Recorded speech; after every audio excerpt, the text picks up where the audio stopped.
country is a party to guarantee and protect the sanctity of life. Now, while the locals may actually have legitimate grounds to actually raise their concerns regarding these challenges and the fact that they feel shortchanged, the killing of a fellow human being cannot be tolerated.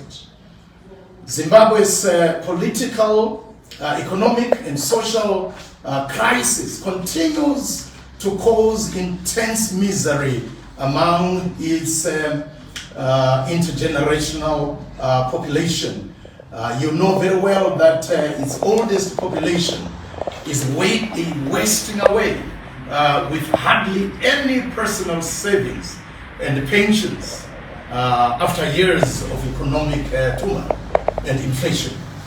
The working middle-aged population faces the daily consequences of an unperforming and badly managed economy that essentially exists to enrich the ruling elites and the politically connected.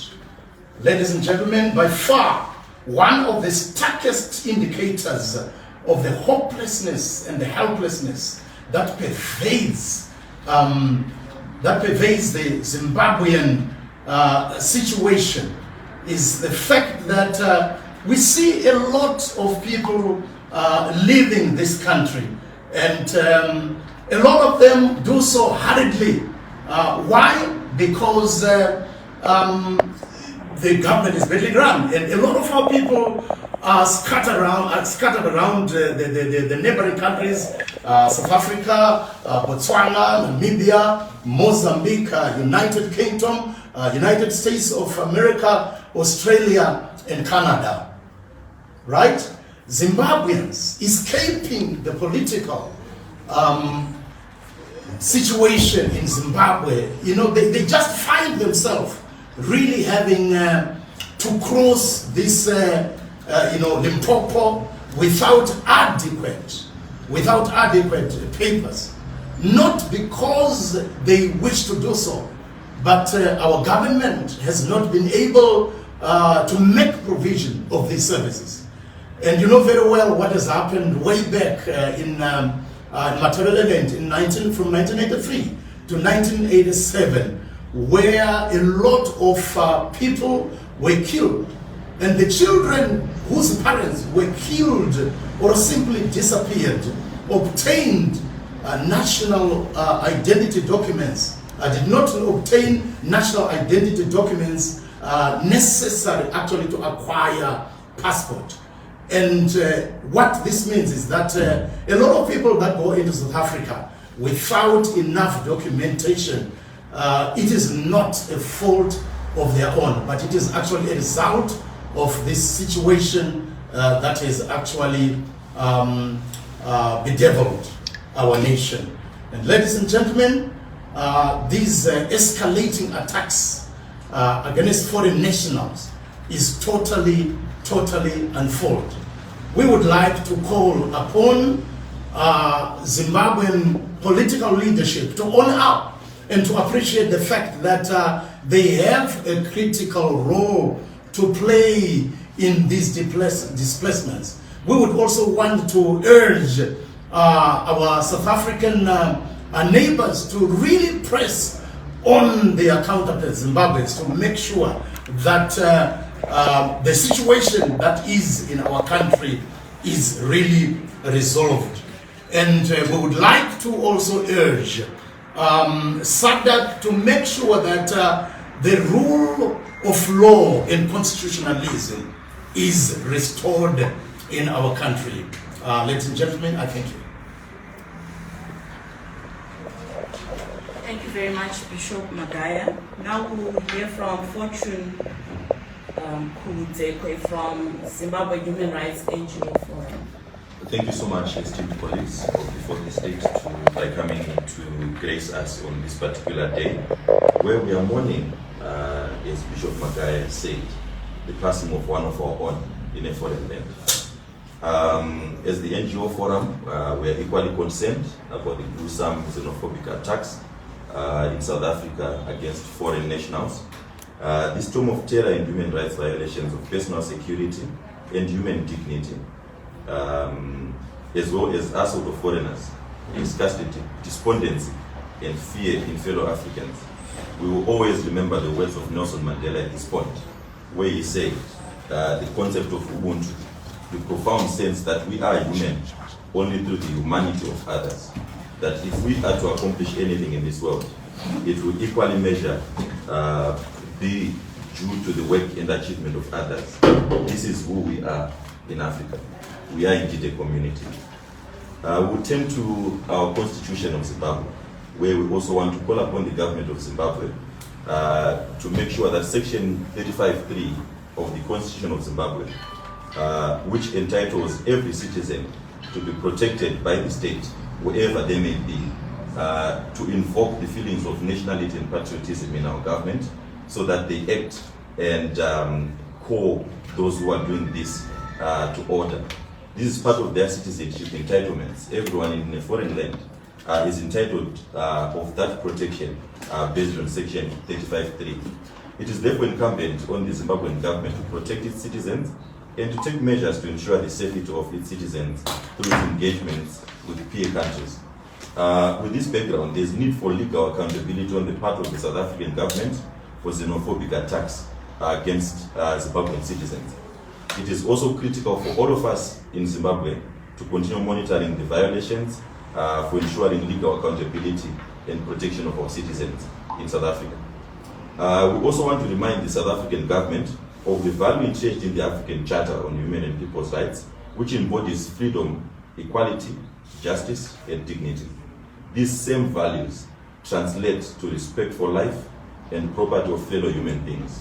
Targeting an individual or a group of individuals is purely because of their identity, such as nationality or place of origin, ethnicity, tribal, or social status, is one of the worst forms of human rights violation and is not consistent with the spirit of Ubuntu. This is so retrogressive that it's as retrogressive as colonialism and with our condemnation, all of us. The forum also reminds the South African government of Article 5 of the International Covenant on the elimination of all forms of racial discrimination, to which South Africa is a signatory, which provides that in compliance with the fundamental obligations, states parties undertake to prohibit and to eliminate racial discrimination in all its forms, and to guarantee the right for everyone without distinction as to race, color, or national or ethnic origin to equality before the law, notably in the enjoyment of the following rights: the right to equal treatment before the tribunals and all other organs administering justice, as well as the right to the security of person and protection by the state against violence or bodily harm, whether inflicted by the government officials or by any individual or institution. Article 6 of the same also provides that states parties shall assure to everyone within their jurisdiction effective protection and remedies through the competent national tribunals and other state institutions against any acts of racial discrimination which violate rights and fundamental freedoms contrary to this convention. Again, at the World Conference Against Racism, Racial Discrimination, Xenophobia, and Related Tolerance presented in the Durban Declaration and Program of Action in 2001, it was affirmed that racism, racial discrimination, xenophobia, and related intolerance, where they amount to racism and racial discrimination, as in the case of Zimbabwean foreign nationals, constitute serious violations of and obstacles to the full enjoyment of all human rights and deny the self-evident truth, and all human beings are born free and equal in dignity and rights, are an obstacle to friendly and peaceful relations among peoples and nations, and are among the root causes of many internal and international conflicts, including armed conflicts. In 2015, the African Commission on Human and People's Rights issued a general comment on the right to life, reminding governments that under the African Charter on Human and People's Rights, they have an obligation to protect individuals from violations or threats at the hands of other private individuals or entities, and they should ensure that all individuals are able to exercise their rights and freedoms, for example, by promoting tolerance, non-discrimination, and mutual respect. The current unrest that we see in South Africa is very regrettable and cannot be condoned. It requires proactive government intervention to encourage peaceful coexistence of foreigners and South Africans to be integrated and exist as one African community working towards economic growth and sustainable cooperation. Article 24 of the African Charter on Human and People's Rights also provides that all peoples shall have the right to a general satisfactory environment favorable to their development. The South African government, as part of a community with other African governments, has a duty to protect fellow Africans and to engage with the fellow governments for economic growth that promotes a vibrant economy which is accommodating for development. Article 5 of the Southern Africa Development Community Treaty, the objective of SADC, to which South Africa is a party to, is to achieve development and community growth, alleviate poverty, enhance the standard and quality of life of the people of Southern Africa, and promote the socially disadvantaged through regional integration. The plight of one African is the plight of us all. The forum calls on the South African government to lead in blaming and condemning these acts of xenophobia and ensure that those responsible for these heinous acts are brought to account. The forum also urges the African Union and SADC to condemn the violence and human rights violations in South Africa against foreigners and to intervene in fostering peace, love, and the spirit of Ubuntu. The forum therefore calls upon all South Africans to extend the spirit of Ubuntu to fellow Africans and to embrace the words of Desmond Tutu, that my humanity is bound up in yours, for we can only be human together. The end. Thank you very much, Comrade Fortune. Lastly, allow me to invite Paidamo Sauronde from the Zimbabwe Lawyers for Human Rights. Thank you so much, and thank you, Bishop. Thank you, Fortune. Good morning, ladies and gentlemen. As the Zimbabwe Lawyers for Human Rights, we want to offer our deepest and sincere condolences to the family of Mr. Elvis Nyati on the unfortunate incidents and situation that arose in South Africa. And in doing so, we would want to call upon the South African government in particular to uphold its international obligations, to uphold the standards that should be upheld in protecting refugees and protecting immigrants of all kinds. When you look at our immigration laws internationally, they provide for certain standards that should be taken into consideration when you have got refugees in your country, be it that the refugees are documented or undocumented. There are certain standards that should be upheld, and we call upon the South African governments to uphold those standards. The extrajudicial measures that are being taken by vigilante groups in South Africa are quite unfortunate, and we call upon the South African government to take strong measures against such vigilante groups that are targeting foreigners, be it that they are documented or undocumented. We have seen profiling of people, be it South Africans, be it Zimbabweans, be it foreigners of other nationalities who are residing in South Africa, which is quite an unfortunate situation arising in South Africa at this particular point in time that we have. We also want to raise that there is the universality of rights of all people that applies whether one is a foreigner or one is a local, and that universality cannot be limited for the mere fact that one is documented or undocumented, and whether one is appreciated in the country that they are. The mere fact that one is a human being needs to be respected. But we also want to call upon our own government, the government of Zimbabwe, that seeing the situation in South Africa, we need to go to the root cause of it. Is already been alluded that our constitution provides that our government has got an obligation to protect all citizens, be it we are in Zimbabwe, be it you are in a foreign country.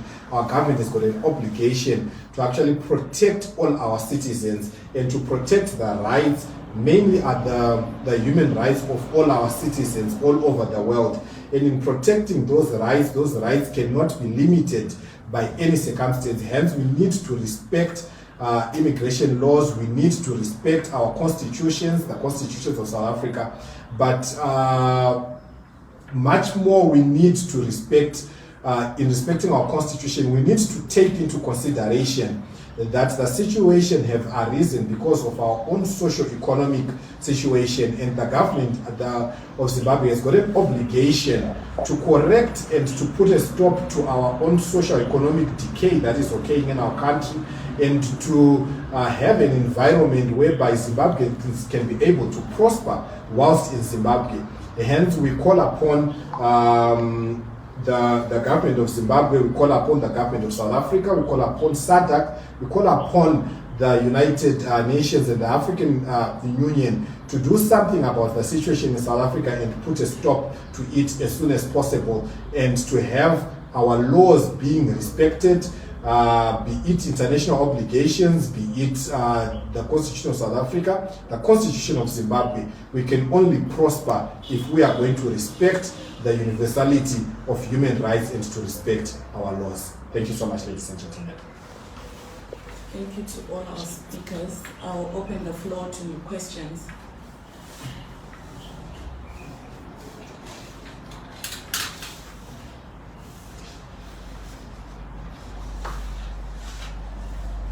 Say that people understood the way. So, good morning. My name is Kumberema Funda. I'm a freelance journalist. I understand crisis in Zimbabwe is also intended accumulated. They have stated that. Have you communicated with the South African government regarding concerns which you have raised today?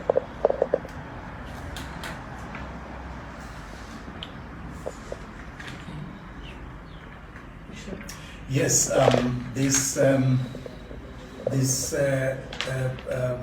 release has certainly been communicated to the South African government, and they are very much aware of what we are talking about. Yeah.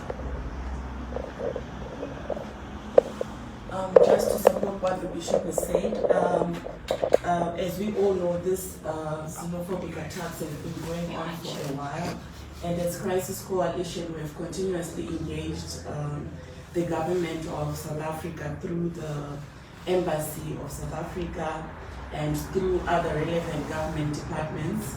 Earlier this week, we also submitted a letter where we were calling on the South African government to actually recommit to ensuring that they give us a permanent solution to this recurring problem, which is xenophobia.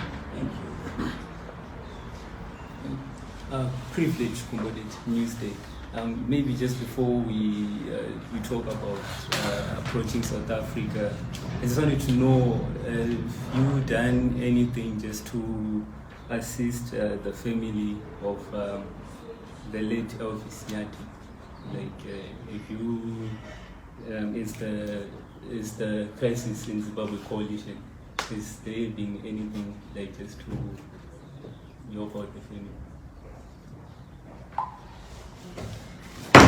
Okay, I think I can answer that question. Speaking from the perspective of the forum, we have been engaging with the family to also try and understand if they are safe. This came after we realized that the wife to the deceased was also in South Africa, and that she had fled the country after the incident.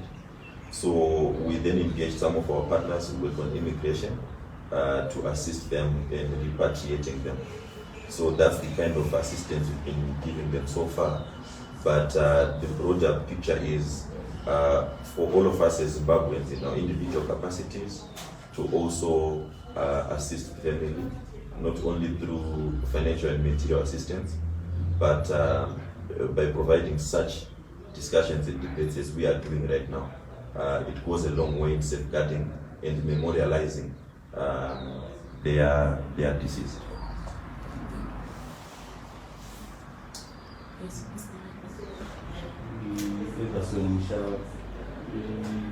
I would want to know if anything has been done or any engagement has been done with the Zimbabwean government to this end, because I have seen we haven't had any official statement from government condemning or outlining its efforts in trying to address the deepening crisis in South Africa on Zimbabwean immigrants?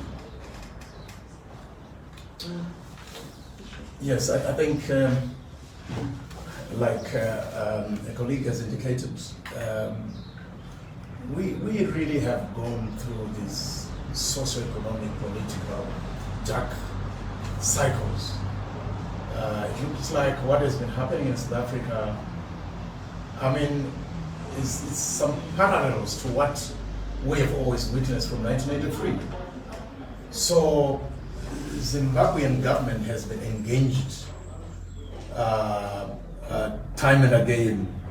The civil society, labor, the churches, we've really been engaging this our government regarding their failure to ensure security of persons. There's been so much emphasis on the security of the state, contrary to the security that is guaranteed, or that should be guaranteed to persons. So this event is one such event that is an illustration to what we've always said. So engagement of our government is really an ongoing process, and I can assure you that efforts will also be escalated. Yeah, just to add on, in the last spurt of xenophobic attacks, we engaged the Ministry of Foreign Affairs and made our position clear in terms of the need to protect all human rights of all persons. These issues that were contained in the statement that I just delivered to you were also shared with the various civil society organizations in South Africa whom we usually collaborate with for their advocacy with the South African government as well. So we've been trying to juggle the two to make sure that our Ministry of Foreign Affairs here is aware and alert of our concerns, and also making sure that like-minded civil society organizations in South Africa ratchet pressure on the government of South Africa to make sure that xenophobia does not destroy opportunity. Thank you. Perhaps also just to add on that, before civil society even engages government, we need to understand that government has got an obligation that it has towards the citizens of Zimbabwe. So it should perhaps be worrying that there has been a silence on the part of government, and it should not be the role of civic society to engage government when such things happen, when they've got an obligation to actually start doing something about it. So while civic society organizations might engage government, government should also take a proactive stance as soon as these things start to arise. We should not just start by hearing them out there in the media and we wait up until something happens. Governments should be proactive because of the obligations that they hold internationally, the obligations that they hold locally within their own constitutions. Thank you very much. If there are no more questions, I'd like to probably... do we have any more questions? Any last words from our panel? Well, I think it is very important to sadly really note that whilst we really have to raise these concerns to the South African government, it is very sad that such brutal murders also do happen in our country even now, right? So I know it would be very awkward, much as government should really be responsible. It would be very awkward for them to raise their voices when they are guilty of doing the same to their own citizens.